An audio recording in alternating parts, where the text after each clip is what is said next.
महाराष्ट्राला हादरवणारी बीडची 2 प्रकरणं. महादेव मुंडे आणि संतोष देशमुख यांच्यावरचे ते अत्याचार. 2 नावं, 2 प्रकरणं, आका मात्र एकच. वाल्मिक कराडच्या मुलाचे 2 पोस्ट व्हायरल. वाल्मिक कराडचा मुलगा नेमकं कोणत्या प्रकरणावर खुलासा करणार? मानवी विकृती काय असते हे समाजासमोर आणणारी बीडची 2 प्रकरणं, ज्या प्रकरणात न्याय अजून कोणालाही मिळाला नाहीये. महादेव मुंडे असो किंवा संतोष देशमुख प्रकरण, तपास अजूनही सुरू आहे. गुन्ह्यातील मुख्य सूत्रधार म्हणून नाव समोर येतंय ते म्हणजे वाल्मिक कराड याचं. आणि आता त्याच वाल्मिक कराडच्या मुलाने 2 फेसबुक पोस्ट केले आहेत. विशेष म्हणजे वाल्मिक कराडच्या मुलाने किंवा कराड परिवारातील कोणीही या प्रकरणावर अद्याप कोणतीही प्रतिक्रिया दिली नव्हती. मग आता वाल्मिक कराडच्या मुलाने पोस्ट का केली आहे? ती पोस्ट नेमकी काय आहे? महादेव मुंडे प्रकरणासाठी ती पोस्ट आहे की संतोष देशमुख प्रकरणासाठी ती पोस्ट आहे?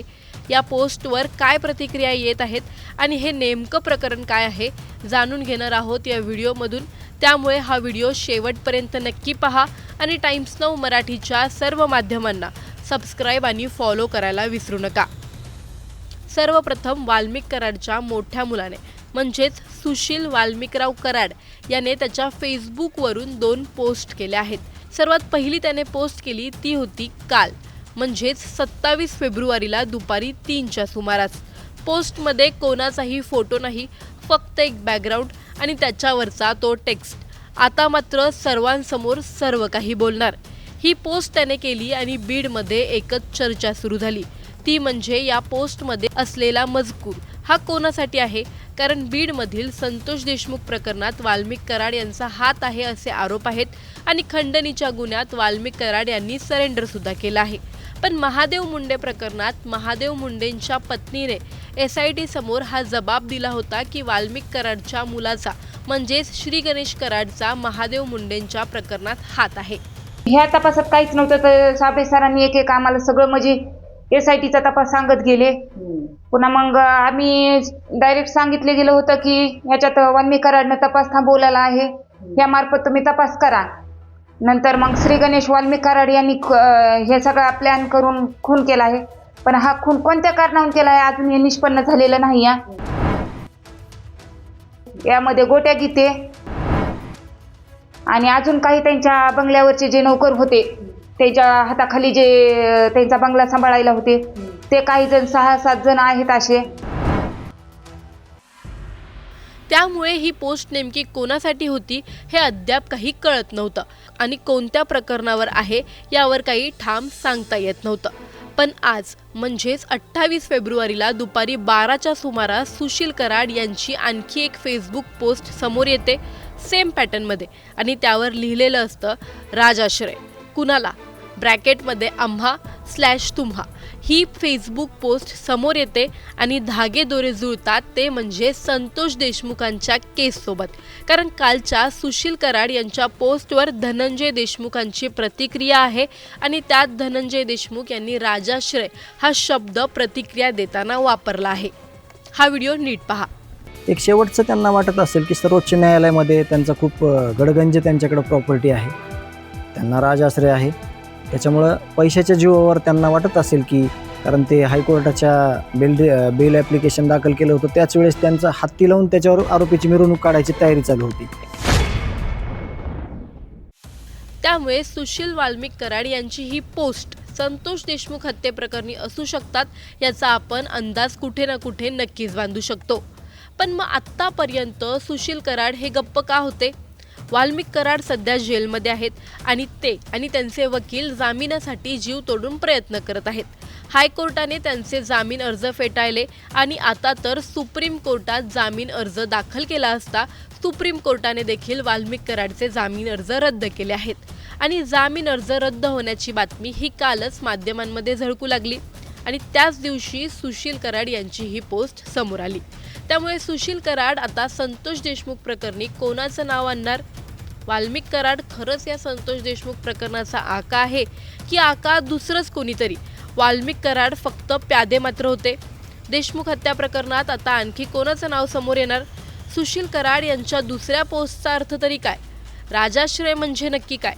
सुशील कराड यांची ही पोस्ट धनंजय देशमुखांसाठी इशारा समजावा, धमकी की आणखी कोणत्या तरी रहस्याची सुरुवात? सुशील कराड या प्रकरणी माध्यमांसमोर काय प्रतिक्रिया देणार? कोणता नवा धक्का आता संतोष देशमुख हत्या प्रकरणात जनतेने पचवायचा आहे? ही सुशील कराड आणि येणारी वेळ सांगू शकते. तुम्हाला या प्रकरणी काय वाटतं? आम्हाला कमेंटमध्ये नक्की कळवा आणि व्हिडिओ आवडल्यास लाईक शेअर करायला विसरू नका. तसंच अशा माहितीपूर्ण व्हिडिओजसाठी टाइम्स नाऊ मराठीला नक्की फॉलो करा.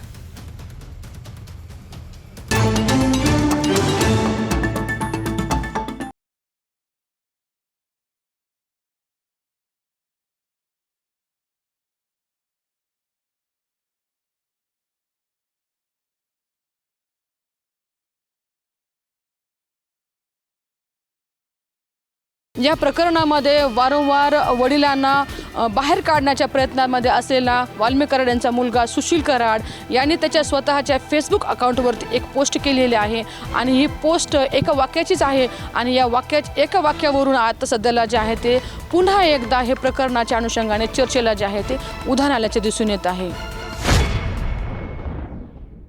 बीड जिल्ह्याच्या इतिहासात नव्हे ती अशी घटना मागच्या 1.25 वर्षापूर्वी घडली होती आणि या घटनेने संबंध राज्य जे आहे ते हादरून टाकलं होतं. ते घटना म्हणजे बीड जिल्ह्याच्या केस तालुक्यातील सरपंच संतोष देशमुख हत्या प्रकरण. या अतिशय क्रूर झालेल्या हत्या प्रकरणाने संबंध राज्यामध्ये देशामध्ये अगदी चर्चेला उधाण आलं होतं आणि या प्रकरणाच्या अनुषंगाने आजतागायत अनेक अपडेट जे आहेत ते आपल्यासमोर येत आहेत.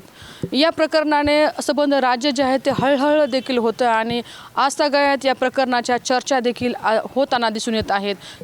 ते प्रकरण पाहायला गेलं तर सध्याला हे प्रकरण कोर्टामध्ये प्रलंबित आहे. त्या अनुषंगाने तपास देखील सुरू आहे. मात्र या प्रकरणामध्ये जो आरोपी आहे तो कृष्णा आंधळे आजतागायत पोलिसाच्या हाती काही लागलेले नाही आणि या अनुषंगाने पोलीस प्रशासनाच्या देखील वतीने वारंवार सांगण्यात येत आहे की कृष्णा आंधळेचा जो आहे तो शोध घेण्यात येत आहे.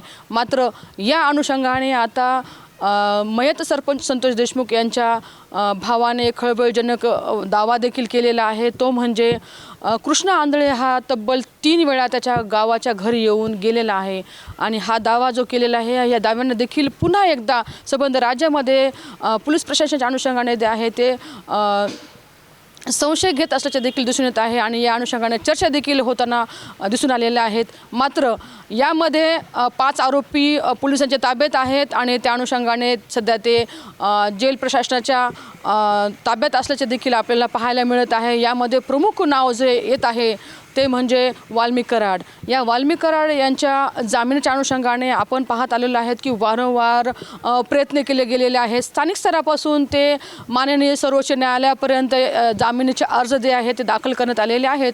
नुकत्याच आत्ताच होऊन गेलेल्या 26 तारखेला माननीय सर्वोच्च न्यायालयामध्ये आरोपी असलेले वाल्मिक कराड यांच्या जामिनाचा अर्ज जो आहे तो फेटाळण्यात आलेला आहे आणि यावरून देखील वाल्मिक कराड यांच्या आता जामिनाचे सर्व दारं जे आहेत ते बंद झाल्याचं देखील चर्चा होत असल्याचे दिसून येत आहे.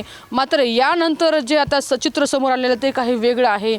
या प्रकरणामध्ये वारंवार वडिलांना बाहेर काढण्याच्या प्रयत्नामध्ये असलेला वाल्मिक कराड यांचा मुलगा सुशील कराड यांनी त्याच्या स्वतःच्या फेसबुक अकाउंटवरती एक पोस्ट केलेली आहे आणि ही पोस्ट एका वाक्याचीच आहे आणि या एका वाक्यावरून आता सध्याला जे आहे ते पुन्हा एकदा हे प्रकरणाच्या अनुषंगाने चर्चेला जे आहे ते उधाण आल्याचे दिसून येत आहे.